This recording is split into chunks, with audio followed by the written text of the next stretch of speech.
Bonjour et bienvenue sur Intrano avec aujourd'hui le système de management environnemental via la plateforme Intrano. Alors comment faire ce système de management environnemental? Eh bien c'est très simple. Nous avons la possibilité au travers de la plateforme Intrano de paramétrer un certain nombre de modules qui sont des modules qui peuvent s'ajouter les uns aux autres et être complémentaires et dialoguer entre eux. Donc l'intérêt pour un système de management environnemental, c'est d'avoir un certain nombre de modules qui vont vous permettre de gérer un certain nombre d'exigences des référentiels, comme par exemple le référentiel ISO 14001 que nous allons prendre comme exemple. Alors, comment se compose la plateforme Intrano? C'est très simple. Vous avez sur la gauche votre menu avec ces fameux modules. Donc les modules que nous allons regarder aujourd'hui, c'est la page d'accueil que vous avez sous les yeux, le module pilotage que nous regarderons en fin, le module qualité doc qui permet de gérer la documentation, le module événements qui va nous permettre de gérer les événements environnementaux, l'analyse environnementale que nous allons digitaliser pour la sortir des fichiers Excel poussiéreux et la rendre interactive, le référentiel ISO qui va vous permettre de gérer vos exigences et notamment les exigences de l'ISO 14001 et le module audit qui va vous permettre de gérer vos audits et vos programmes d'audit pour prendre en compte les exigences et les activités que vous allez vouloir auditer. Alors, commençons par le commencement. La page d'accueil va nous permettre d'afficher et de paramétrer ce qu'on appelle des widgets qui sont des résumés des différents modules que vous avez sur la gauche, avec ici, par exemple, la cartographie de vos processus ou sur la partie de droite, les documents que j'ai à lire, les documents que j'ai à valider, les documents que j'ai à revoir. À revoir, pourquoi? Parce qu'ils sont arrivés en bout, ils sont arrivés à péremption, et donc j'ai des documents à mettre à jour. Donc ça vous facilite la vie puisque ça vous fait la fameuse revue documentaire qui est toujours assez pénible à réaliser. L'intérêt, c'est que les documents qui sont à lire sont facilement accessibles. Ici, je peux aller les consulter très simplement. Je vais prendre un document qui va concerner l'environnement, qui est la politique de gestion des émissions de gaz à effet de serre. Je vais pouvoir avoir toutes les informations qui sont liées à ce document, notamment qui est le rédacteur du document, quand est-ce qu'il a été créé, quel est son statut, est-ce qu'il concerne uniquement l'environnement ou d'autres thématiques. Il peut être lié à des processus, il peut faire partie d'un thème et d'un sous-thème. Tous ces éléments sont paramétrables et vous permettent de faire la configuration de la gestion documentaire telle que vous le souhaitez. Le petit plus, c'est le tag. On va pouvoir taguer les documents, comme ici, par exemple, avec le référentiel ISO 14001. Et donc, on va retrouver sur tous les documents que l'on va pouvoir chercher et qui seront liés à la 14001, ce petit tag qui va vous être une dimension de tri supplémentaire. Les documents peuvent être constitués de plusieurs fichiers. Ici, on voit un document qui était au format Word qui a été transformé au format PDF. On va pouvoir lui rajouter, si on le souhaite, un cartouche de manière automatique. Donc ici, on a un document en exemple qu'on va pouvoir consulter. Je vais pouvoir voir également quelles sont les exigences normatives qui sont raccrochées à ce document. Et puis, s'il a des documents en amont ou en aval de lui-même, de manière à savoir, lorsque je mets à jour un document, quel type de document je vais impacter, et donc de prévenir les personnes qui sont en charge de ces documents qu'il y a une modification. On va pouvoir retrouver le workflow de validation du document, de sa rédaction à sa vérification jusqu'à l'approbation. Donc la personne qui va voir le document en dernier et lui donner une date de publication. On voit ici qu'il n'y a qu'une seule version. Et donc voilà, je vais pouvoir consulter et je vais pouvoir confirmer la lecture du document. Pour pouvoir confirmer la lecture du document, je vais pouvoir ici aller sur le petit bouton qui va venir confirmer.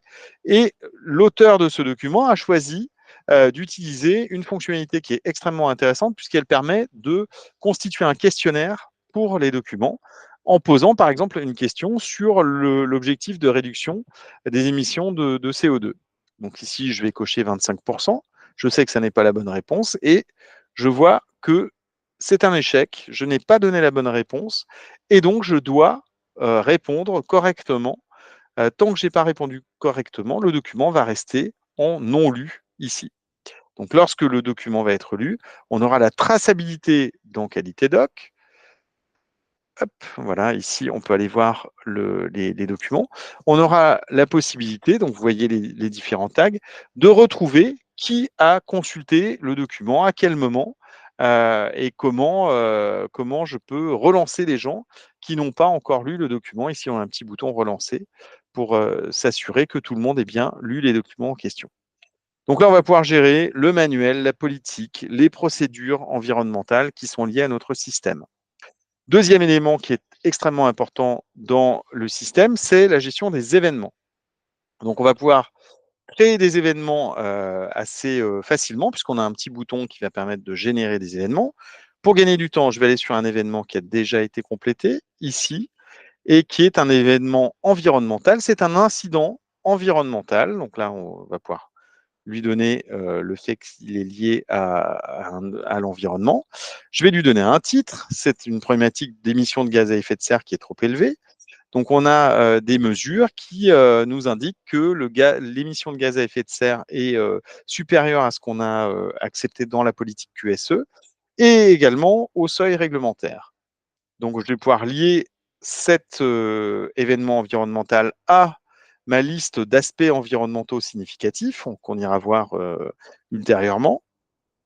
Et puis, je vais pouvoir lier également à un processus de manière à ce qu'il soit propriétaire de cet événement et qu'il soit en charge de le traiter.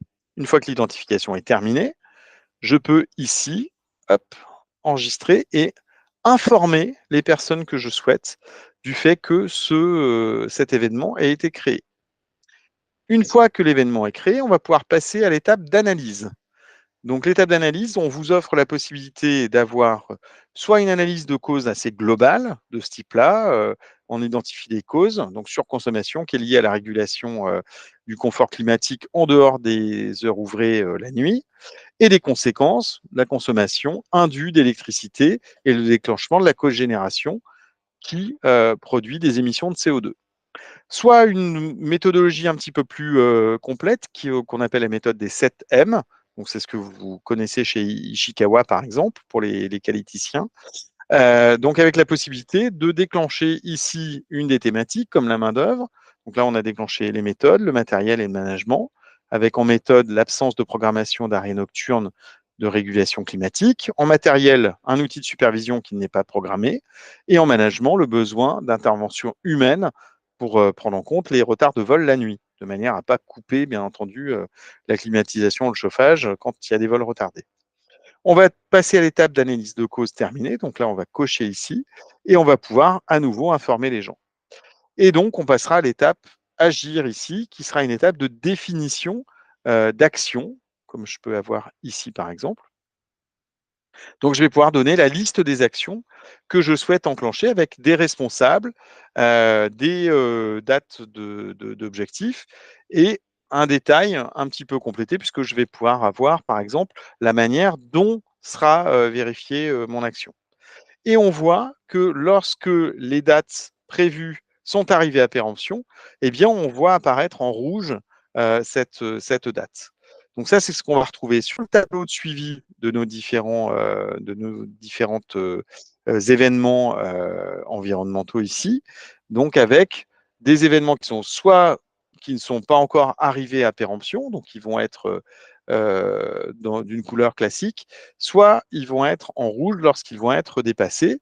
Et on voit ici en vert qu'on a des actions qui ont été menées à bien, qui sont en statut terminé. Et lorsque les actions sont terminées, on va pouvoir ici consulter le compte-rendu de l'action et le détail de ce qui a été fait par les personnes.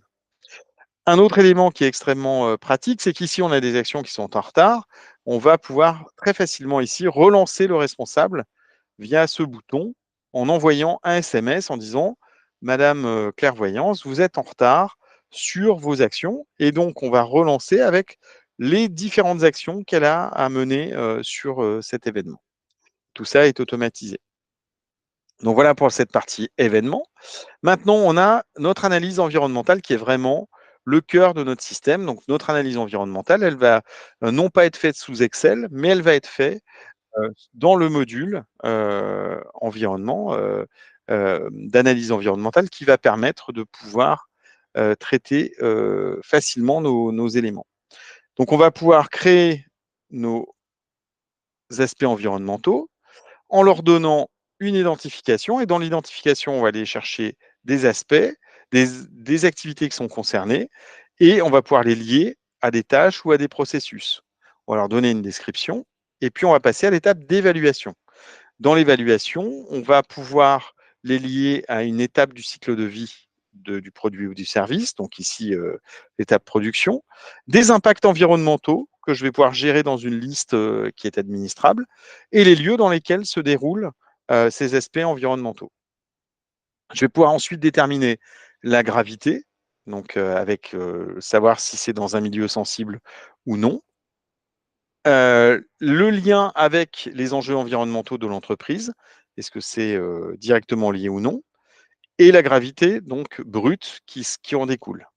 Ensuite, je vais pouvoir lier le mode, est-ce que c'est normal ou accidentel, ce qui va me permettre également d'en déduire la fréquence et d'avoir donc cette note de criticité qui va apparaître. Ensuite, je vais identifier les moyens de maîtrise dont je dispose, donc les moyens humains, organisationnels ou techniques, et éventuellement les indicateurs que j'ai pour surveiller ces aspects environnementaux. Cela me donne une note de maîtrise que je vais pouvoir identifier ici. Et puis, cette note de maîtrise va venir pondérer mon risque pour lui donner cette note de 40. On est parti de 120, on arrive à 40 et on va lui donner un statut maîtrisé, ce qui fait que dans ma matrice, il va apparaître dans la zone dans laquelle il sera maîtrisé, ce qu'on va voir juste après. On le voit dans la fiche, ici, la matrice, on va passer dans une zone de maîtrise. Lorsque j'ai des actions à mener pour encore pondérer mon risque, je vais pouvoir planifier ici des actions, donc on peut le voir ici. Donc je fixe des actions, je fixe un responsable, une manière dont sera vérifiée l'efficacité et la date à laquelle ça sera vérifié. Et donc ces éléments vont venir compléter mes moyens de prévention. Ici, c'est la mise en place d'une régulation. À l'issue de sa création, je vais pouvoir rajouter en moyen de maîtrise technique ici l'outil régulation. Et je vais pouvoir venir pondérer à nouveau mon niveau de maîtrise en lui disant, si j'ai une maîtrise totale par exemple, je vais pouvoir encore abaisser ma note et venir encore mieux maîtriser cet aspect environnemental. Voilà pour cette liaison sur les aspects environnementaux.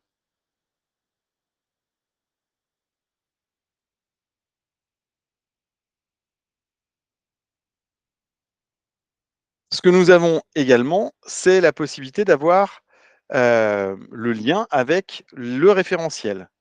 Donc le référentiel, c'est le référentiel ISO 14001, le référentiel en question que nous avons choisi. Et donc ce référentiel, on va retrouver un certain nombre d'exigences, donc toutes les exigences du référentiel qu'on est capable d'importer unitairement en masse sur votre plateforme. Et on va pouvoir s'assurer, comme on l'a fait ici dans cet exemple, de la correspondance par rapport aux différentes exigences. Donc, par exemple, ici, on est dans le 6.1.1, tenir à jour les informations documentées sur les risques et les opportunités. On est dans le référentiel ISO 14001, dans le chapitre 6, dans le sous-chapitre 6.1. On va retrouver ici le libellé complet de l'exigence et ici un libellé simplifié pour vous faciliter la lecture, donc qui s'appelle tenir à jour les informations documentées sur les risques et les opportunités. On va retrouver le détail du texte ici et on va pouvoir piloter voilà, notre exigence en déterminant à quel processus éventuellement il est lié. On va pouvoir déterminer s'il est applicable ou non, le niveau de conformité auquel on se situe et les preuves de conformité, comme les documents par exemple. Donc là, on a un document qui est la politique de gestion des émissions de gaz à effet de serre, qui est un des risques qui est identifié dans notre analyse environnementale. Et puis, lorsque j'ai un événement qui va concerner cette exigence, eh bien, je vais pouvoir le retrouver ici, puisque lorsque je vais créer mon événement, je vais pouvoir lier une exigence, on l'a vu précédemment, à cette exigence. Donc, l'intérêt, c'est de pouvoir suivre la mise à jour et la vie de nos exigences et de notre conformité aux exigences. Autre élément qui est important pour pouvoir piloter la conformité, c'est les audits. Donc ici, on voit dans cette colonne si on a des audits qui sont liés à cette exigence. Si je clique ici, je vois que j'ai un audit qui est lié en particulier à cette exigence-là. Alors, on va regarder non pas en passant par ici, mais en passant par le module audit. Donc, je vais dans mon module audit et je vais aller dans mon programme d'audit et je vais retrouver l'audit en question ici. Environnement, maîtrise des consommations énergétiques. Et l'audit se gère en 3 étapes. Première étape, on va programmer l'audit. On va définir qui est responsable de l'audit, qui sont les auditeurs, si c'est un audit interne ou un audit externe, quel sera son titre, sa priorité. On voit que c'est un audit QSE, mais on pourrait avoir d'autres origines. L'objectif de l'audit, donc là, c'est d'auditer le pilotage de la consommation énergétique, électricité, carburant et gaz. Le site sur lequel sera réalisé l'audit, la période à laquelle il sera réalisé, les processus qui seront concernés, et ensuite on rentre dans le champ de l'audit. Donc là, on va prendre les processus audités et les activités des processus qui sont audités, les exigences, donc le référentiel en question. Donc là, on a pris 14001, mais on peut prendre également l'ISO 50001, qui est le management de l'énergie, et les chapitres et les exigences qui concernent cet audit. Donc ça, on prépare ça pour les auditeurs. Autre élément qu'on va pouvoir faire, c'est d'identifier le contexte de l'audit, comme par exemple donc les audits précédents, s'il en existe, les événements qui sont concernés. On retrouve ici notre événement qu'on a vu précédemment, ou éventuellement les aspects environnementaux qui sont liés. Donc là, on a rentré 2 aspects environnementaux que l'on souhaite aller auditer. De ces éléments-là, je vais pouvoir générer une grille d'audit. Donc ici, on va pouvoir avoir cette fonction, éditer selon modèle, qui va nous permettre d'afficher notre grille d'audit. Je quitte le mode plein écran pour pouvoir vous afficher cette grille d'audit. Donc la grille d'audit, elle va se nourrir, elle va se constituer des éléments que nous avons vus précédemment, donc c'est-à-dire les exigences qu'on a identifiées ici et qu'on va retrouver comme étant, pardon, comme étant les exigences qui ont été pointées lorsqu'on a constitué cet élément-là. Donc c'est relativement aisé de pouvoir générer donc cette grille d'audit. L'étape suivante, c'est l'étape, donc une fois qu'on a programmé notre audit, on va pouvoir le cocher ici comme quoi l'audit est programmé, et passer à l'étape de planification. Notre étape de planification, c'est simplement de faire le planning d'audit, c'est-à-dire les différents rendez-vous. Donc ici, on a un petit plus et on va pouvoir ajouter chacun des rendez-vous, la date, les horaires, le thème de la réunion, ici la réunion d'ouverture, les personnes qui vont être auditées, les auditeurs et le lieu dans lequel ça va se situer. Une fois que cette étape de planification est terminée, on va pouvoir cocher ici oui et suivre donc l'avancement. Une fois que l'audit est réalisé, on va passer, donc on va pouvoir cocher que l'audit a été réalisé. Si on souhaite rajouter ici notre grille d'audit complétée, on va pouvoir ajouter le fichier avec les réponses et les constats qui ont été faits. Mais le plus important, c'est de réaliser notre rapport d'audit. Donc on va aller à l'étape 3, qui est la réalisation du rapport. Dans le premier élément, on va pouvoir ici rajouter nos constats d'audit. Et comme vous allez voir, vous allez reconnaître le formulaire, on va retrouver notre formulaire d'événement tout à l'heure avec l'intitulé constat d'audit et on va pouvoir saisir les différents constats de notre audit. Donc en détail avec les exigences qui ne sont pas complètes et la gravité, les critères de criticité de notre constat d'audit. On va pouvoir rentrer également des éléments positifs, hein, les bonnes pratiques, les points forts, et faire une synthèse de cet audit qui va nous donner donc le nombre de constats qui ont été faits et dont le nombre majeur, par exemple. Et en utilisant toujours notre fonction éditer son modèle, on va pouvoir éditer un rapport d'audit au format PDF qui va pouvoir venir ici compléter, hop, alimenter. Alors, s'affiche-t-il? Hop, le voilà. Ah, petit souci d'affichage. Hop, on va pouvoir ici le rajouter pour pouvoir compléter notre rapport. Et donc, on va avoir un rapport au format PDF qu'on va être en mesure d'envoyer aux différentes personnes concernées. Voilà pour ce rapport d'audit. Autre élément important, le pilotage. Si vous avez une cartographie des processus, et si vous avez des processus, vous allez pouvoir piloter votre système par les processus directement depuis la plateforme Intrano. Avec la fiche processus, ici qui sera la description du processus, on peut même intégrer une évaluation du processus, la contribution du processus aux objectifs de l'entreprise, l'identification des parties intéressées et des attentes des parties intéressées, leur niveau de pertinence. Ici, les activités, avec le nom des activités, les données d'entrée, les données de sortie, les différentes tâches qui s'imposent, éventuellement les indicateurs de pilotage de votre système. Donc là, on peut retrouver les indicateurs qui viennent permettre de piloter votre processus. On va retrouver également les documents qui sont liés à l'activité en question. Et comme on le voit ici, les AES qui sont concernés. La consommation d'énergie, ici, on va pouvoir la retrouver. Cet aspect environnemental est piloté par cette activité. Donc, on a vraiment un système très, très complet qui vous permet de piloter votre système de management environnemental, que ce soit avec des processus ou sans processus.